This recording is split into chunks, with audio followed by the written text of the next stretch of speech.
course of 136 years, one can find amazing history, backstories, data, statistics, anomalies, quirks, and you will never find one that is more unusual about your Pittsburgh baseball club than the fact that it has never produced a truly great pitcher. Oh, think about it. Good morning to you. Good Thursday morning. I'm Dejan Kovacevic of DK Pittsburgh Sports. This is Daily Shot of Pirates. It comes your way bright and early every weekday if you're into football and or hockey. I also offer daily shots of Steelers and Penguins where you found this. Brewers 4, Pirates 2 here in Milwaukee. The Crew swept the 3-game series in what was eminently predictable when you looked at who they'd have on the mound. And maybe because of that and the Pirates being held to such little offense by the trio of Eric Lauer, Corbin Burns, and yesterday Brandon Woodruff, I paid more attention to the other end of the process, meaning the pitching, which, by the way, was pretty good from the visitor's perspective as well, across the board. But there were two guys who really jumped out. The first came a couple nights ago when Roansy Contreras took the mound, because every time he takes the mound, it's eye candy. It just is.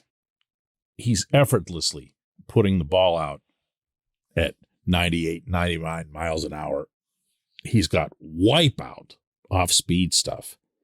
And Craig Counsell, the Brewers manager, mentioned Contreras' outing, which was in relief, of course, not once, but twice, unsolicited both times in his post-game press conference that night, just praising what he'd seen of Contreras.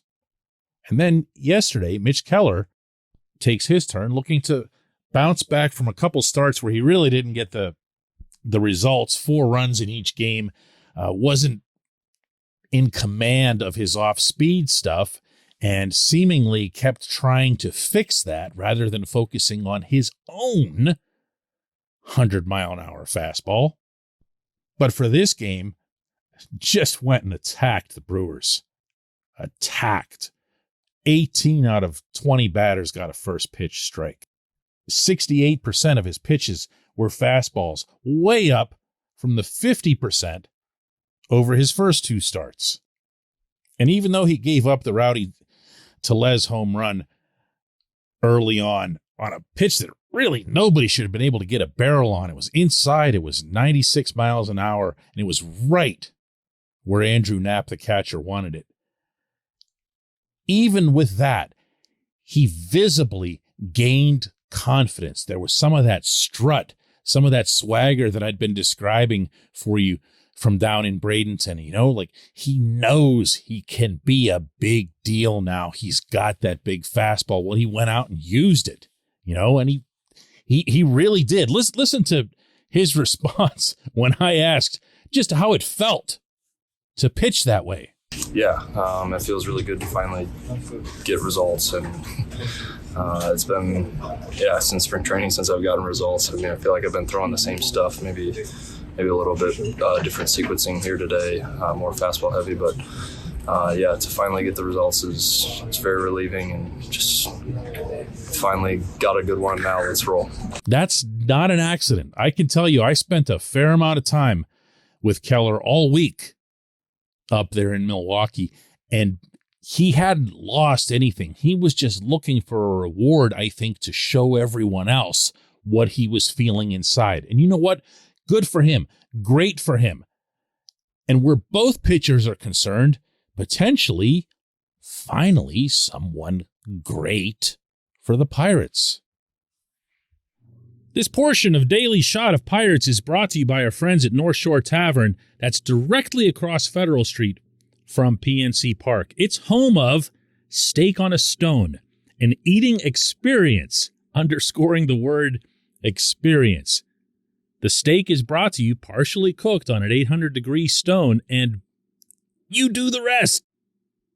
It's a ton of fun, it's a great meal, and it's a baseball atmosphere like no other in Pittsburgh. North Shore Tavern, right across Federal Street from PNC Park. No, I'm not being a weirdo and overestimating a 3-inning mop-up relief appearance by Contreras and a 5 1/3 inning start by Keller and saying, well, this is it. First great franchise pitcher. Okay, I'm not an idiot. At least not most of the time.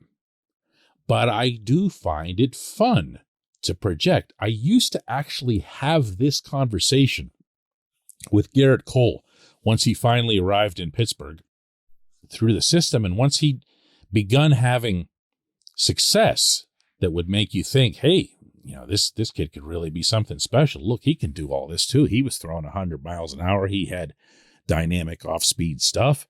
He had the brains and the poise and everything else. And I'd point out to him that over a century and a quarter, the Pirates have never had anyone that you'd call great as a pitcher. Now, Babe Adams, who pitched from 1906 to 1926, obviously requires a pretty big rewind of the baseball clock, is the only one for whom I'd make an argument that he should be in the Hall of Fame, but he's not. And the Pirates have 13 individuals enshrined and 0 pitchers. Blows the mind. We can all cite names from different eras and talk about different reasons. Bob Friend and Bob Veal were around for a long time, didn't have Hall of Fame kind of numbers. Others did great things in really short spurts, like Elroy Face's amazing relief performances in 1960, Steve Blass and his dominance of the Orioles in the 1971 series. John Candelaria was considered an elite, one of the top 3 or 4 pitchers in baseball for a time there. Doug Drabeck was a Cy Young Award winner. Not really something that ended up becoming a thing. Cole obviously ended up becoming a whole lot more once he went to Houston. And a lot of people felt pretty strongly, and rightfully so, that at that time, he was the best pitcher in baseball. But, didn't happen here. So you'll have to forgive me as someone who takes a lot of pride in awareness of the history of baseball in our city, that when I see Contreras in particular do what he's doing, it's kind of easy to envision that he could be the best pitcher the Pirates have ever had. And I realize how absurd that sounds, but context is everything. And look, there's no getting greedy here. We've seen what this rotation has done to date. It has not been good, to say the least. So I think it would be a wonderful thing for this team, for this fan base, if there was one, or heaven forbid, 2 starting pitchers that you could at least say someday could become an ace type. Is that a more reasonable step? When I see Contreras, he has that written all over him. Keller's got a lot more to prove, which sounds crazy considering the other one just got into the bigs. But he does, because he's also shown his bad side. But really, try to do what I did and just allow yourself, even if it's just for a few seconds, to picture what it would be like for the Pirates to have a couple of guys like what Milwaukee just threw at them over the last couple of days. A Burns and a Woodruff. Changes the whole complexion of everything. When we come back, just one question.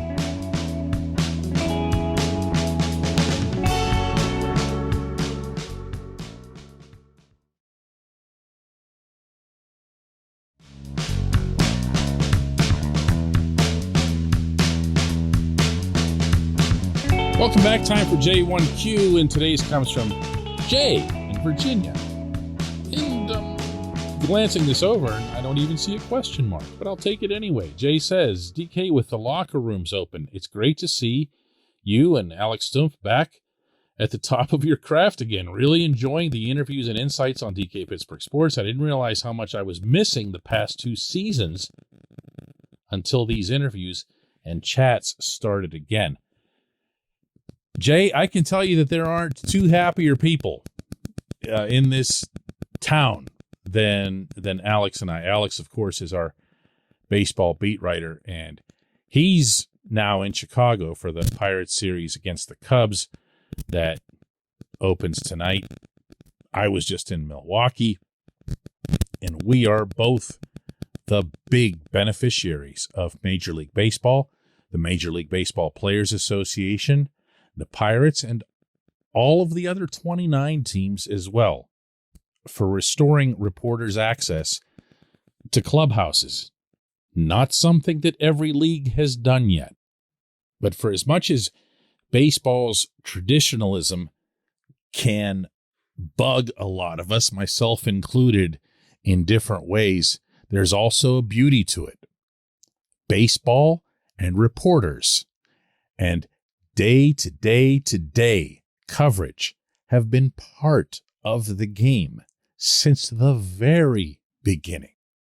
And it was baseball that first had reporters come into the clubhouse and get to know the players and get to know the stories behind the box scores, the humanity that's involved, the humor that's such an intrinsic part of the culture of baseball. And believe me, Jay, however much you missed our access, you didn't miss it anywhere near as much as we did.